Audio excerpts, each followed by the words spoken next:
The emergency call to Dubai police came at 6:23 a.m. on May 15, 2021, from a luxury apartment in Dubai Marina's Princess Tower, one of the world's tallest residential buildings, where penthouses sell for $6 million and neighbors include celebrities who value discretion above everything else. The voice on the line belonged to Dr. Karim Hassan, a 44-year-old cardiac surgeon at Dubai's premier private hospital, and his words were carefully measured despite the claimed urgency. "There's been a terrible accident. My patient. She's not breathing. I tried to revive her, but she's gone. Please send help immediately." When paramedics arrived 9 minutes later, they found 31-year-old Andrea Zamora lying on the marble floor of the master bedroom, wearing only a silk robe that didn't belong to her. Prescription sedatives littered the nightstand beside an empty champagne bottle. But the bruising pattern on her neck told a different story than accidental overdose. The defensive wounds under her fingernails suggested she had fought for her life. And the deleted security footage from the building's cameras revealed a cover-up that would expose one of Dubai's most respected surgeons as something far more sinister than a healer. Dr. Hassan stood in the living room, already dressed in his hospital scrubs as if preparing for his morning shift. His story about trying to save a patient who had accidentally overdosed polished and practiced. What he didn't know was that Andrea had been documenting their relationship for months. Photographs, messages, voice recordings. Evidence hidden in a cloud storage account that her best friend would discover within hours and deliver to investigators who would unravel a story of manipulation, broken promises, and murder disguised as mercy. This isn't just about a doctor who violated his oath to do no harm. This is about a woman who came to Dubai seeking medical treatment for a heart condition and found something she thought was love, only to discover too late that the hands that had saved her life would ultimately take it. It's about the dangerous intimacy between healers and patients, about power dynamics in hospitals where doctors are gods and foreign patients are grateful for whatever attention they receive. And it's about a surgeon who believed his reputation and connections would let him get away with murder, until evidence he didn't know existed destroyed every lie he had carefully constructed. Stay with us, because the question isn't just how Andrea Zamora died in that Marina apartment. The question is how many warning signs were ignored, how many professional boundaries were crossed, and whether the woman who trusted a surgeon with her heart, literally and figuratively, ever had a chance of surviving once she became inconvenient to a man who had perfected the art of appearing perfect while hiding something monstrous beneath his white coat. Andrea Luz Zamora was born on March 14, 1990, in Quezon City, Metro Manila, the Philippines' most populous city, where gleaming shopping malls and gated subdivisions exist blocks away from sprawling slums where millions survive on less than $2 daily. Her family occupied the uncomfortable middle ground between these extremes. Not wealthy enough to feel secure, but not poor enough to qualify for the government assistance that marginally helped the desperately impoverished. Her father, Eduardo, worked as an accountant for a mid-sized import-export company, earning 35,000 pesos monthly, roughly $700. Enough to rent a 3-bedroom apartment in a decent neighborhood, send 3 children to private Catholic schools, and maintain the appearance of middle-class stability that was always one medical emergency or job loss away from collapsing entirely. Her mother, Carmen, supplemented the family income by managing a small online business selling imported cosmetics and beauty products, her entrepreneurial efforts generating just enough additional income to cover the extras that separated their family from those visibly struggling. Andrea was the middle child, younger brother Miguel studying engineering at the University of the Philippines, older sister Christina already working as a teacher in Singapore and sending money home that helped stabilize the family's perpetually precarious finances. Andrea herself had graduated in 2012 with a degree in marketing from Ateneo de Manila University, one of the country's most prestigious institutions, and had been working at a multinational advertising agency in Makati's business district since 2013. Her career trajectory suggested success: junior account executive by 2015, promoted to account manager by 2017, earning 55,000 pesos monthly plus bonuses that occasionally doubled her base salary. She had moved into her own studio apartment in Mandaluyong, achieved the independence that many Filipino millennials could only dream about, and was building the kind of life that justified her parents' sacrifice and her own years of exhausting work.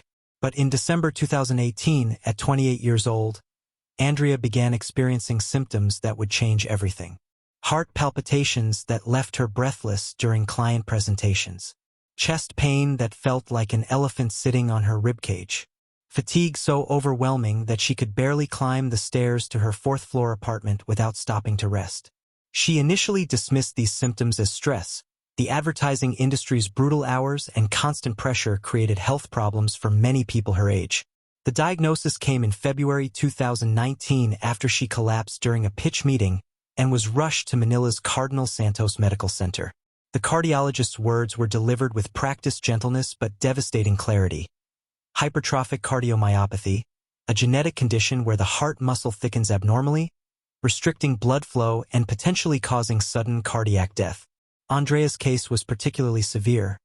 Her left ventricular wall had thickened to nearly twice normal size, creating obstruction that would progressively worsen without intervention.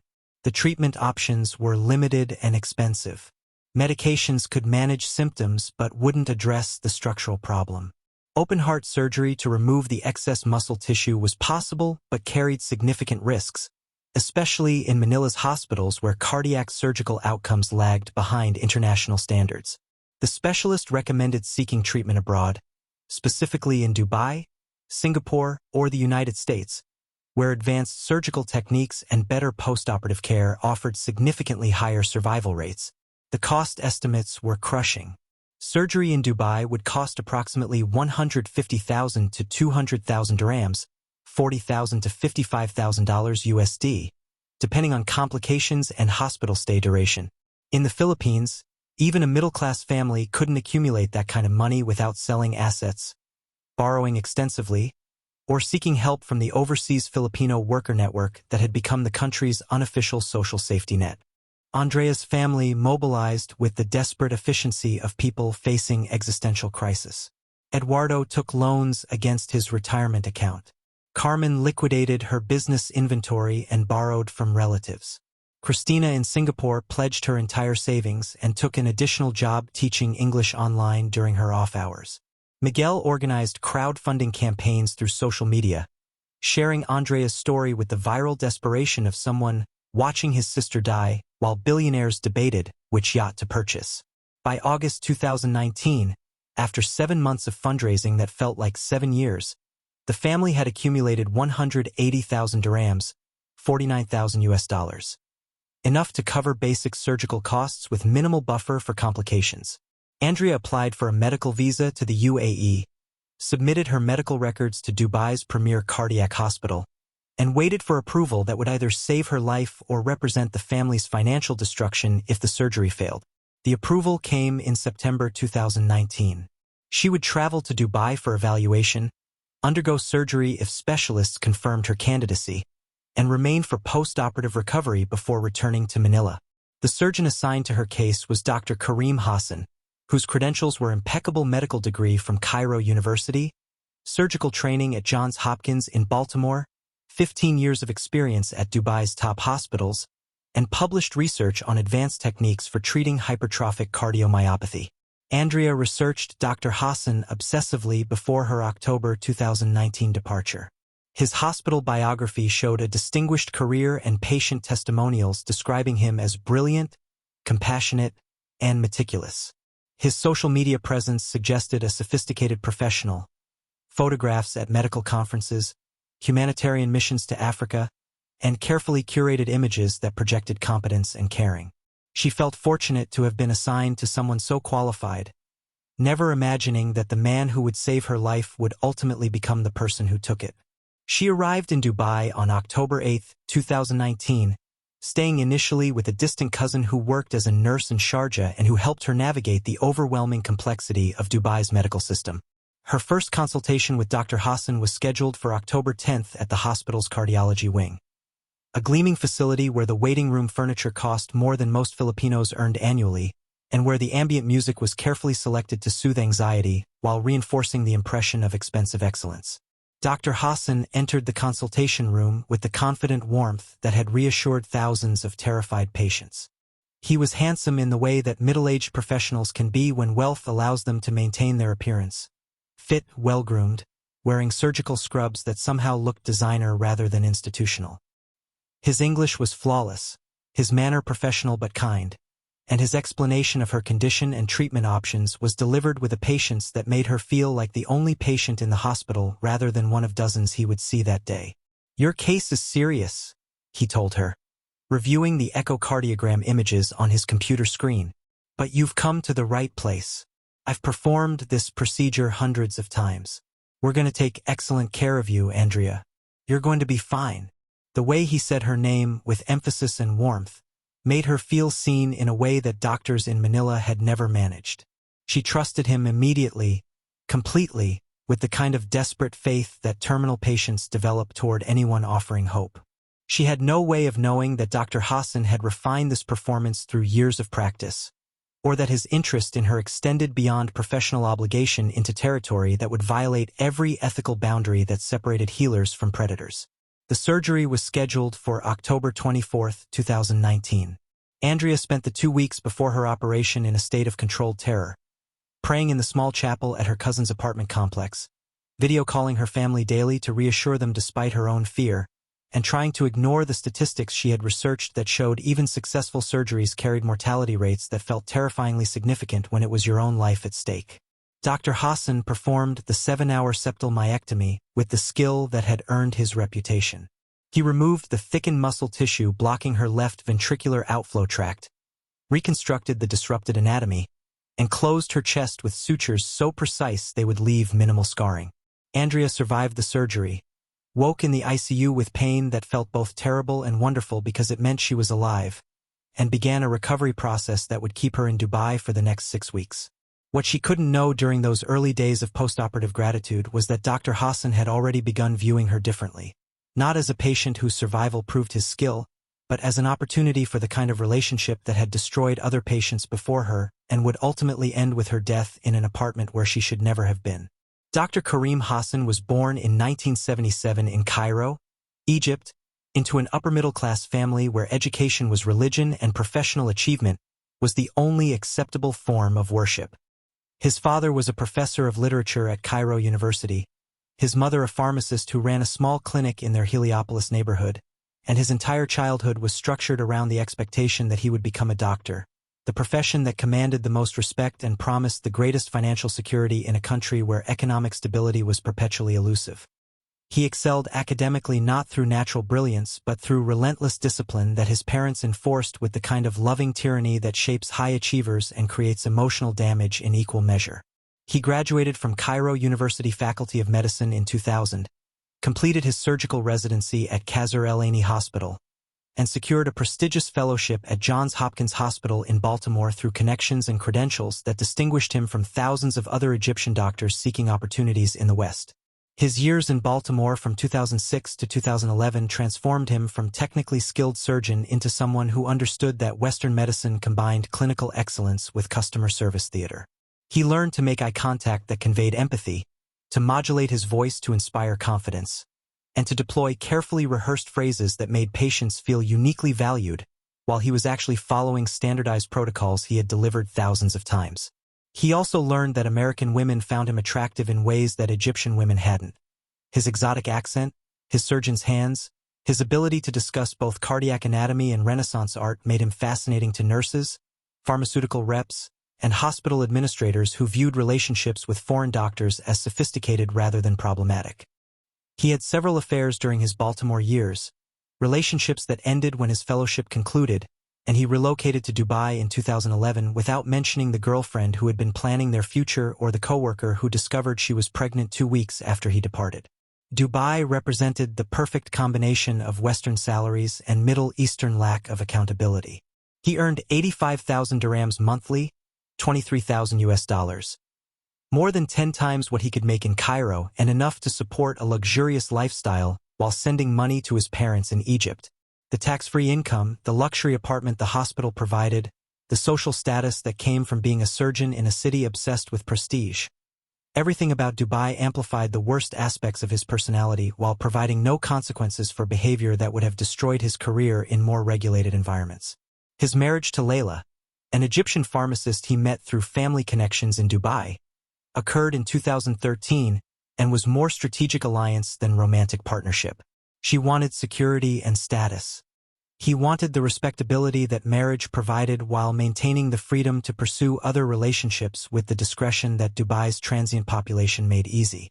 They had 2 children, a son born in 2014 and a daughter born in 2016, who were raised primarily by a Sri Lankan nanny, while both parents pursued careers that left minimal time for actual parenting. By 2019, Karim's pattern of inappropriate relationships with patients had been ongoing for nearly a decade. He identified vulnerability, women facing frightening diagnoses, foreign patients isolated from family support, younger patients susceptible to the authority and apparent caring that doctors wielded, and exploited it through a combination of genuine medical skill and calculated emotional manipulation. His technique was sophisticated. During consultations, he held eye contact longer than medically necessary, touched patients' hands or shoulders in ways that felt comforting but crossed professional boundaries, and made personal inquiries about their lives that created intimacy beyond the doctor-patient relationship. After successful surgeries, he visited recovering patients more frequently than protocols required, bringing small gifts, flowers, books, comfort items that felt thoughtful but created obligation and special status that isolated patients from normal hospital routines. With foreign patients specifically, he leveraged their isolation and gratitude. He offered his personal phone number for any concerns, positioned himself as a friend in an unfamiliar city, and gradually transformed professional relationships into personal ones through incremental boundary violations that felt natural rather than predatory. By the time patients recognized the inappropriate nature of his attention, they were typically emotionally invested and professionally dependent on someone who controlled their medical care and had intimate knowledge of their physical vulnerabilities. Previous relationships had included a Canadian patient recovering from valve replacement surgery in 2015, a Syrian refugee who had received pro bono cardiac care in 2017, and an Indian businesswoman whose insurance covered experimental treatment in 2018. Each affair followed similar patterns: intense connection during the vulnerable period of diagnosis and treatment, promises of ongoing care and personal interest, physical intimacy during recovery when patients were most dependent and grateful, then gradual withdrawal as patients healed and became less interesting or more demanding. The hospital's administration was aware of whispered concerns about Dr. Hassan's relationships with patients, but his surgical outcomes were excellent, his patient satisfaction scores were consistently high, and the potential scandal of investigating a prominent surgeon exceeded the institution's appetite for accountability.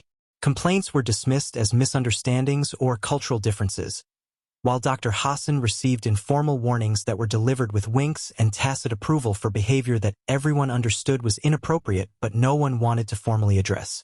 His interest in Andrea Zamora began during her preoperative consultations in October 2019. Unlike many foreign patients who were intimidated by Dubai's medical system and his credentials, Andrea engaged with him naturally, asking intelligent questions about the procedure, expressing concern about her family's financial sacrifice, and displaying a combination of vulnerability and strength that Karim found compelling. She was beautiful in an understated way, smart without being threatening, and desperately grateful for the life-saving care he would provide. The surgery's success created the foundation for emotional attachment that Karim had learned to exploit. Andrea's survival felt like a miracle to her family, and Karim positioned himself as the architect of that miracle rather than simply a skilled technician performing a procedure he had done hundreds of times.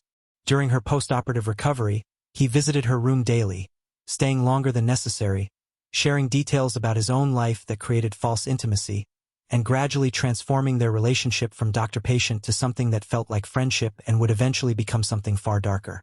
By the time Andrea was discharged from the hospital in early December 2019, she viewed Dr. Hassan not just as her surgeon but as her savior, friend, and the person most responsible for the second chance at life she had been granted.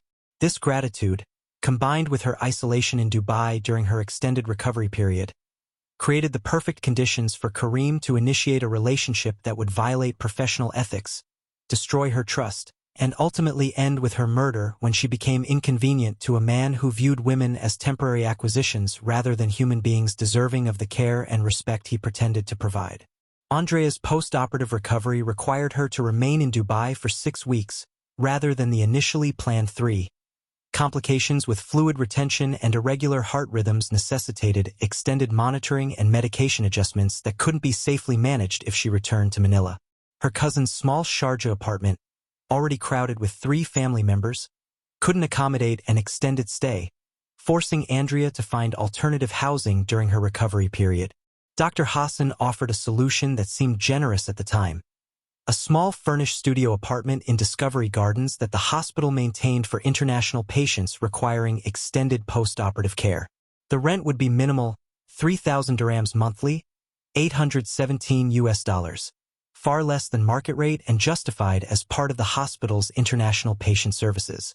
Andrea accepted gratefully, viewing the arrangement as evidence of Dr. Hassan's exceptional care, rather than recognizing it as the strategic isolation of a predator separating his target from potential witnesses and support networks. The apartment was modest but comfortable, a studio with kitchenette, small bathroom, and a view of the community's gardens rather than the parking lot. Most importantly, it was private, allowing Andrea to recover without feeling like a burden on her cousin's hospitality. She settled in during early December 2019, with Dr. Hassan making a courtesy visit to ensure the accommodations were adequate, staying far longer than professional obligation required and establishing a pattern of personal visits that would gradually erode the professional boundaries that should have remained intact. His visits during December 2019 were initially justifiable, checking her surgical incision, monitoring her medications, ensuring she was following post-operative protocols. But they gradually extended beyond medical necessity. He brought food from restaurants he claimed she needed to try, offered to drive her to follow-up appointments rather than having her take taxis, and spent evenings at her apartment watching movies and talking about their lives with an intimacy that felt inappropriate but was rationalized as cultural differences or the natural friendship between doctor and grateful patient. Andrea's isolation made her vulnerable to attention that might have seemed suspicious in other contexts. Her days consisted of slow walks in the garden, video calls with her worried family, and the profound loneliness of recovering in a foreign country where she knew almost no one. Dr. Hassan's visits became the highlight of her days, the only time she felt connected to another human being beyond digital screens or transactional interactions with grocery store cashiers. By January 2020, their relationship had clearly crossed professional boundaries, though neither acknowledged this explicitly. Karim brought her gifts, books she had mentioned enjoying, comfort items like specialized pillows for post-operative sleeping positions, and eventually jewelry he claimed reminded him of her. Andrea accepted these gifts with growing discomfort but also growing attachment, confused about whether his attention was exceptionally kind patient care or something more problematic that she was too isolated and grateful to refuse. The first kiss occurred on January 18, 2020, during an evening visit when Karim had brought dinner from a Lebanese restaurant and they had shared a bottle of wine. Alcohol that Andrea probably shouldn't have been consuming during her recovery but that seemed harmless in the moment. The kiss was gentle, presented as spontaneous emotion rather than calculated seduction, and Andrea's response was a mixture of surprise, confusion, and undeniable attraction to someone who had literally saved her life and who made her feel valued in ways that her previous relationships never had. Her internal conflict about this development was genuine and tormented. She knew that relationships between doctors and patients were ethically problematic. She understood that power imbalances made true consent questionable. She recognized that Karim was married. He wore a wedding ring and had mentioned his family during earlier conversations, though he now described his marriage as emotionally empty and maintained primarily for his children's stability. But Andrea also felt something she interpreted as love. Gratitude transformed into affection, isolation creating dependency, and the powerful psychology of trauma bonding that occurs when someone saves your life during your most vulnerable moments. She told herself that what was happening between them was genuine connection rather than exploitation, that the circumstances of their meeting didn't invalidate the authenticity of their feelings, and that somehow this situation would resolve itself without the devastating consequences that rational analysis would have predicted. The physical relationship began in February 2020, shortly before Andrea was medically cleared to return to Manila. Karim was careful and strategic. He never brought her to his home or to public places where they might be recognized, maintained absolute secrecy about their affair, and positioned their relationship as something that would continue long distance with plans for her to return to Dubai under the pretense of follow-up medical care. Andrea returned to Manila in late February 2020 with a healed heart, physically if not emotionally. She resumed her work at the advertising agency, where colleagues celebrated her recovery and asked about Dubai without knowing about the relationship she was hiding. She sent messages to Karim multiple times daily, video called him during his available hours, and began planning a return visit to Dubai that she told her family was for 3-month post-operative evaluation but was actually to continue an affair she couldn't bring herself to end despite recognizing its fundamental wrongness. The COVID-19 pandemic that emerged in early 2020 complicated everything. International travel restrictions made Andrea's planned return to Dubai impossible through most of 2020. The separation created space for her to question the relationship's wisdom, but it also intensified the emotional longing that distance creates. Karim's messages remained constant. Professions of love, promises of a future together, carefully worded statements suggesting he was planning to leave his wife once circumstances allowed. By late 2020, as travel restrictions began easing, Andrea made the decision that would ultimately cost her life. She would return to Dubai, not for medical follow-up, but to be with Karim and force a resolution to their relationship. She was tired of secrecy, exhausted by long-distance uncertainty, and desperate for clarity about whether their relationship had legitimate future or was simply an affair that Karim would never formalize. She didn't tell her family the real reason for her return trip. She claimed the hospital had requested additional evaluation, and that Dr. Hassan had offered to provide this follow-up care at minimal cost as a professional courtesy. Her parents accepted this explanation, grateful for the ongoing attention their daughter was receiving from the surgeon who had saved her life. Andrea arrived in Dubai on March 15, 2021, exactly 1 year after the surgery that had brought her into Karim's orbit. She stayed initially at a hotel in Dubai, waiting for Karim to make arrangements that would allow them to spend time together despite his family and professional obligations. The reunion felt both exciting and ominous. She was finally in the same city as the man she loved, but the secrecy and complications felt more oppressive than romantic. Over the next 8 weeks, Andrea and Karim maintained their affair with increasing recklessness. She moved into a short-term rental apartment in Dubai Marina, expensive but necessary for the privacy they needed. Karim visited several times weekly, staying overnight when he could manufacture excuses about hospital emergencies or conferences. They talked about future plans with the vagueness that characterizes affairs where one party has no intention of leaving their marriage but maintains the pretense to keep their partner invested. But by early May 2021, Andrea's patience was exhausted. She had sacrificed 2 months of work, spent savings she didn't have, and put her life on hold for a relationship that Karim showed no signs of formalizing. She began pressuring him for concrete plans. When would he tell his wife? When would they be able to be together publicly? When would their relationship become something more than hotel rooms and secret messages? Karim's response to this pressure revealed his character completely. He became defensive and manipulative, accusing Andrea of being unreasonable and demanding, reminding her that he had saved her life and that she owed him patience and gratitude rather than ultimatums. The psychological manipulation was stunning. He transformed her legitimate desire for honesty and commitment into evidence of her flawed character and ingratitude. The final confrontation occurred on May 14, 2021, at Karim's luxury apartment in Princess Tower, a property he maintained separate from his family home, ostensibly for overnight calls when he was too tired to drive home after surgeries, but actually as a space for affairs he conducted with the kind of systematic planning that suggested this was routine rather than exceptional behavior. Andrea had demanded they meet to discuss their relationship's future. She arrived at 8 p.m., determined to get clarity about whether Karim intended to leave his wife, or whether she should end the relationship and return to Manila with whatever dignity she could salvage. What she didn't know was that Karim had already decided she had become too demanding, too complicated, and too dangerous to his carefully maintained double life. The conversation would end not with breakup but with murder, and a cover-up that would fail because Andrea had been documenting their relationship far more thoroughly than Karim realized. May 14, 2021, began as an ordinary Friday for Dr. Karim Hassan. Morning rounds at the hospital, 2 scheduled surgeries that proceeded without complications, and administrative meetings that concluded by 4 p.m., leaving him free for the weekend. He messaged Andrea that afternoon confirming their 8 p.m. meeting at his Princess Tower apartment, his tone in the messages suggesting he was finally ready to have the serious conversation about their future that she had been requesting for weeks. Andrea spent the day in a state of anxious anticipation. She believed this meeting would finally provide clarity.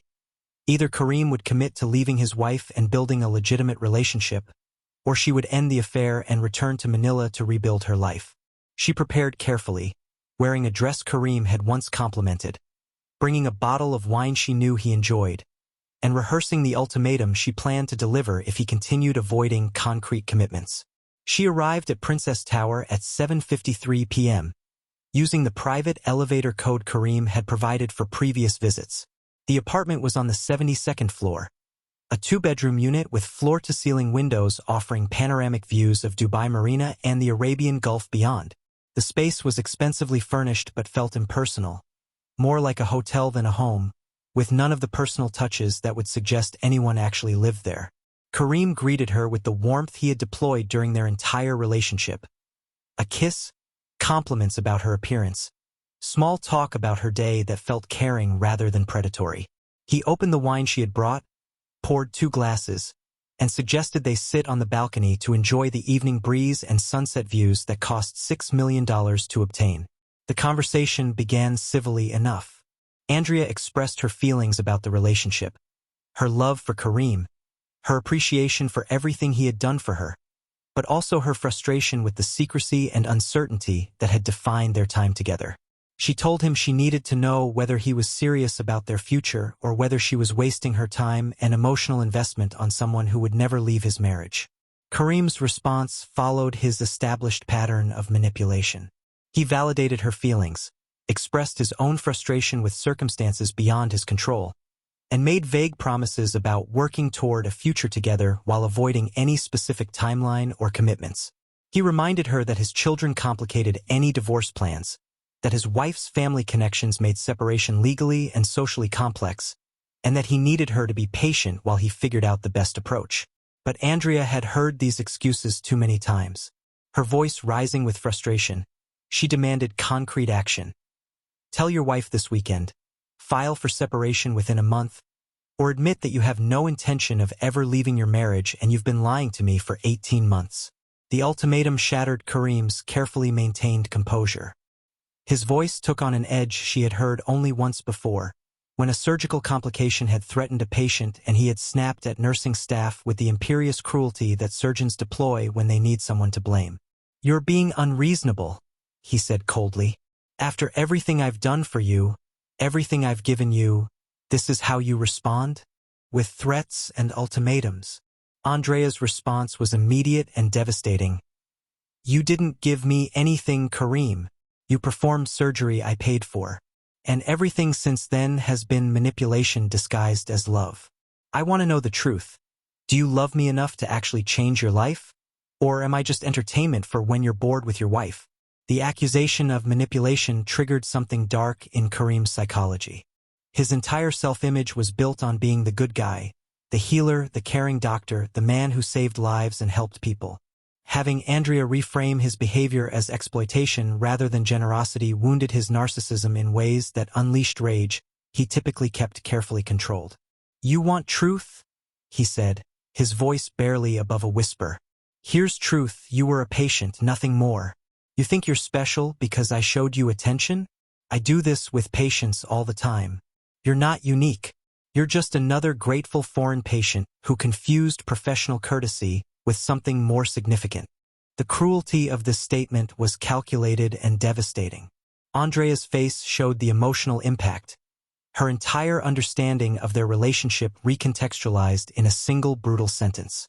Tears streamed down her face as she processed the possibility that everything she had believed about their connection was delusion rather than reality.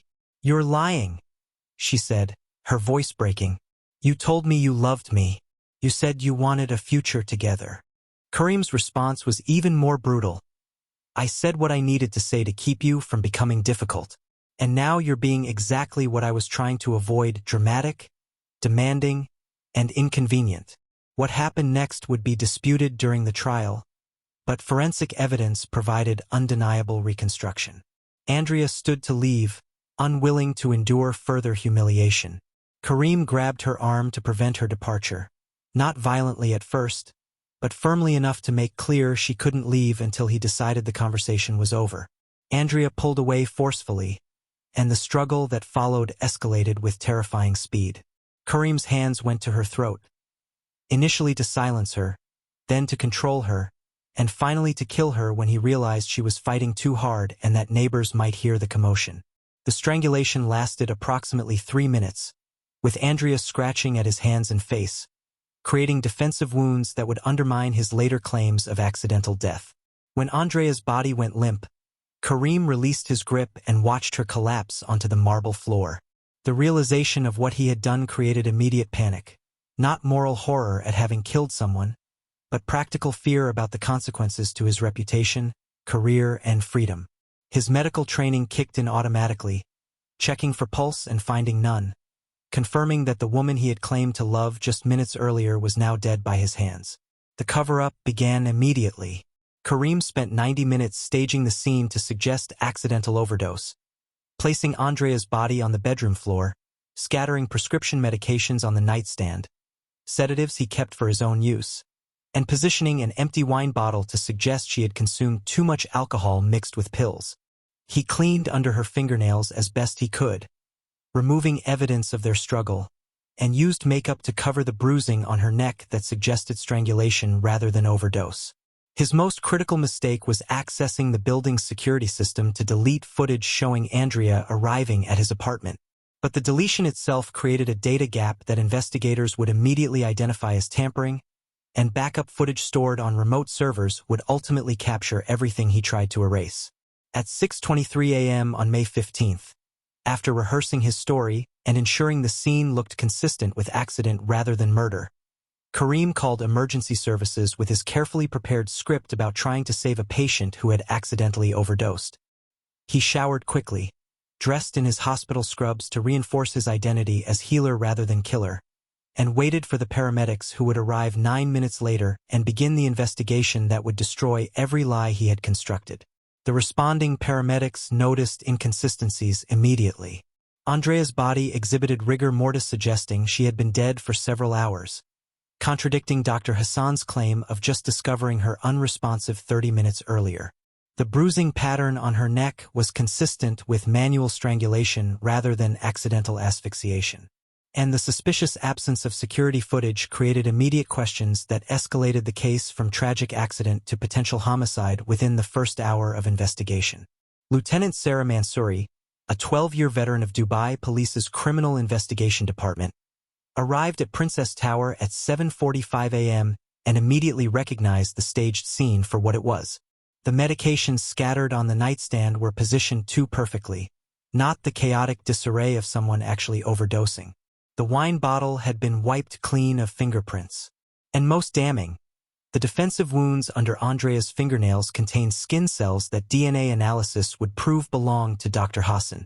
The interrogation began with Karim confidently repeating his rehearsed story about Andrea being a former patient who had contacted him requesting a private consultation about post-operative concerns, who had come to his apartment because she felt uncomfortable discussing her issues at the hospital, and who had accidentally consumed too much wine combined with medications she had brought with her. He portrayed himself as the concerned doctor who had tried desperately to revive her, but had been unable to save her despite his medical expertise. But Lieutenant Mansouri had conducted hundreds of interrogations and recognized deception in the microexpressions and hesitations that liars couldn't completely control. She pressed him on the timeline, asking why he waited so many hours before calling emergency services if he had discovered her in distress. Karim's explanation, that he had been sleeping and didn't realize anything was wrong, contradicted the evidence that he had been awake and actively staging the scene during those hours. The breakthrough came from Andrea's phone, which investigators recovered from her purse.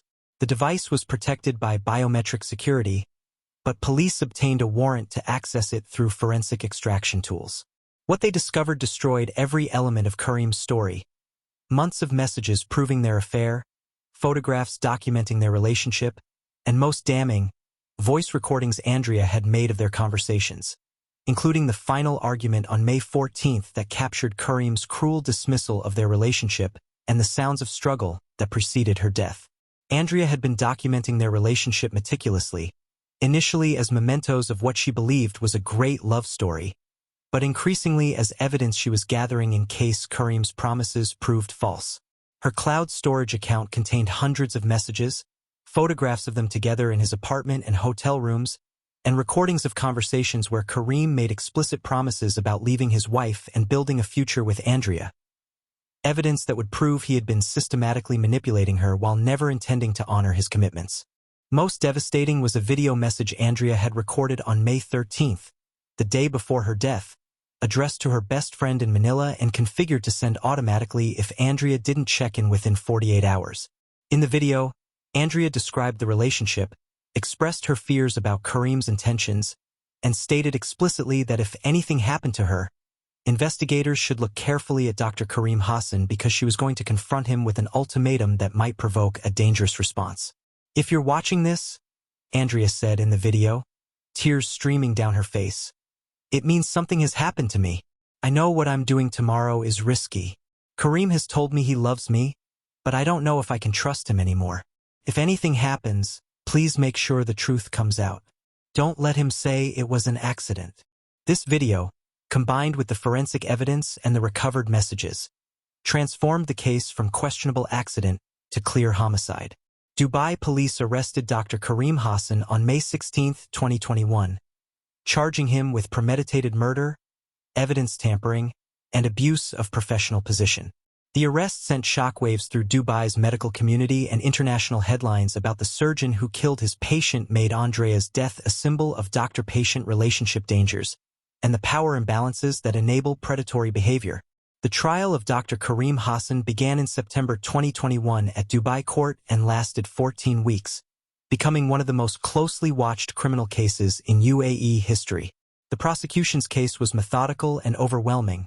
Forensic evidence proving manual strangulation, digital evidence documenting the affair and Karim's manipulation, voice recordings capturing the final argument, and testimony from other women who had been involved with Karim during his career, establishing a pattern of predatory behavior toward vulnerable patients.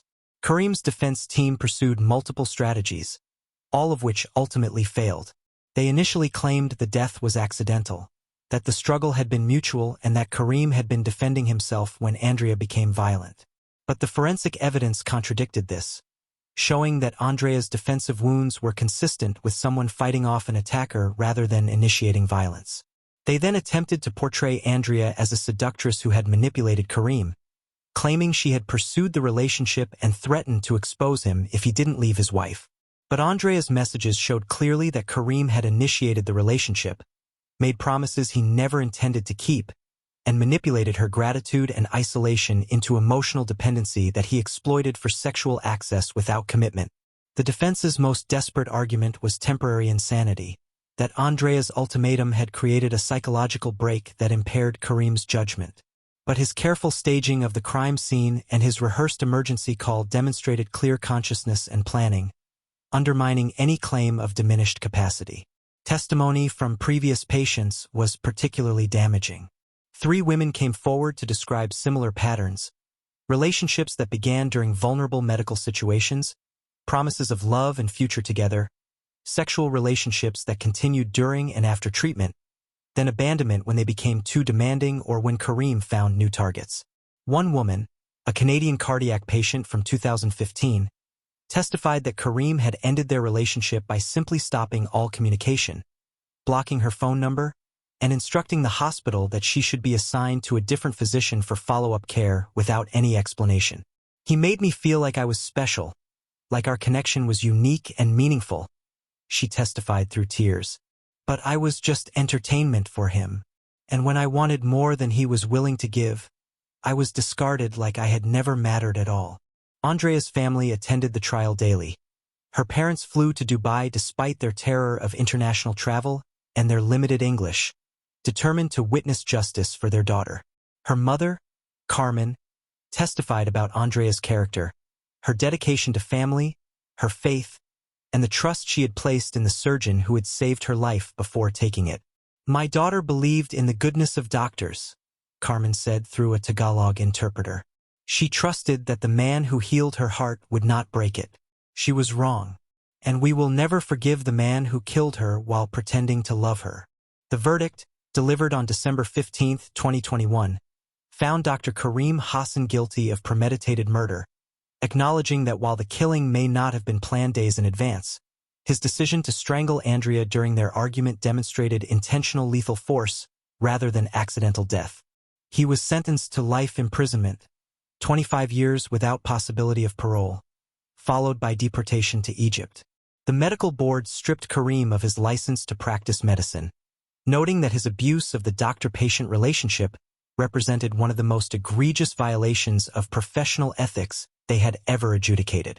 The hospital where he had worked issued statements expressing shock and implementing new protocols for monitoring doctor-patient relationships. Though critics noted these reforms were performative rather than substantive, Karim's wife Layla divorced him immediately after the verdict, moving with their children to Egypt and changing their surname to distance themselves from the scandal. His parents, who had attended the trial hoping for acquittal, returned to Cairo broken by the knowledge that the son they had raised to be a healer had become a killer. Andrea's family received 2 million dirhams in blood money compensation as required by UAE law, funds they used to pay off the medical debts incurred for the surgery that had brought Andrea to Dubai, to establish a scholarship fund in her name, and to support themselves as they processed grief that would never fully heal. The legacy of Andrea Zamora's murder extended beyond individual justice. Her case prompted international discussions about the power dynamics in doctor-patient relationships, the vulnerability of medical tourists in foreign countries, and the need for stronger oversight of physicians who exploit their professional positions for personal gratification. Medical schools added her case to ethics curricula, using it to teach future doctors about boundary maintenance and the catastrophic consequences of viewing patients as potential romantic partners rather than human beings deserving professional care. But for Andrea's family, no amount of systemic reform could restore what they had lost: a daughter, sister, and friend whose life was ended by the man she had trusted with her heart, in both the literal and figurative senses. Her mother keeps Andrea's photograph on the altar where she prays daily, asking God to forgive her daughter's mistakes while never forgiving the doctor who exploited those mistakes to satisfy his own ego and desire. Subscribe if you believe these stories matter. Share this with someone who needs to understand that trust should never be unconditional, especially when someone holds power over your health and survival.